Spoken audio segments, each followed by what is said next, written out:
به نام الله بخشاینده و مهربان. امروز اینترنت یک واسطه شده است که به همه دسترس و به گفتن من نیز شما می دانید که کسی خواهد و کسی را خواهد، چیزی خواهد و چیزی را می خواهد بر مقابلش می گوید یا الله از خطاگی ما را نگه دار.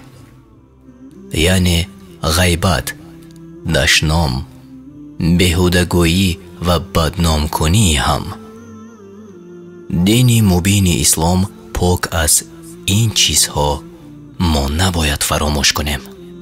امام نبوی می گوید بدان گمان بد درباره آدمان همچنان حرام است که مثل دشنام و یا سخنهای بد. از این رو گمان درباره کمبودی آدم و گمانی بد کردن درباره‌اش همچنان من یا حرام شده است، چون غیبت کردن کسی را به کسی دیگر. الله تعالی فرموده است ای کسانی که ایمان آورده اید، مباد که گروه از مردان گروه دیگر را مسخره کند، شاید آن مسخره شدگان بهتر از آنها باشند، و مباد که گروه از زنان گروه دیگر را مسخره کند، شاید آن مسخره شدگان بهتر از آنها باشند. و از هم عیب جویی مکنید و یکدیگر را با لقب‌های زشت مخوانید.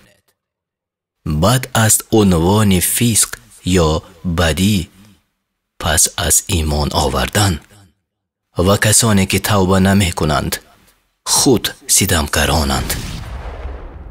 ای کسانی که ایمان آورده اید، از بسیاری از گمانها بپرهیزید. هر آینه بعضی از گمانها در حد گناه است و در کارهای پنهانی یکدیگر جاسوسی مکنید و از یکدیگر غیبت مکنید. آیا هیچ یک از شما دوست دارد که گوشت برادر مرده خود را بخورد؟ پس آن را ناخوش خواهید داشت. و از الله بترسید. هر آینه الله توبه پذیر و مهربان است.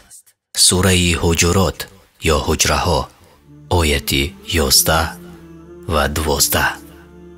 ببینید گویا 1400 سال پیش الله تعالی این سخنها را مخصوص برای امروز ما فرستاده باشد.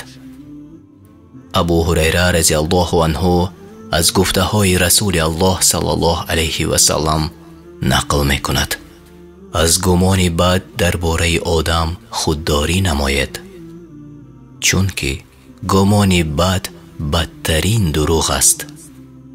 پرسجوی یا به معنی دیگر کفت و کاب نکنید، جاسوسی نکنید، به همدیگر حسد نبرید، به همدیگر پشتتان را نگردانید، از بدبینی همدیگر دست کشید و با هم برادر باشید ای بنده های الله.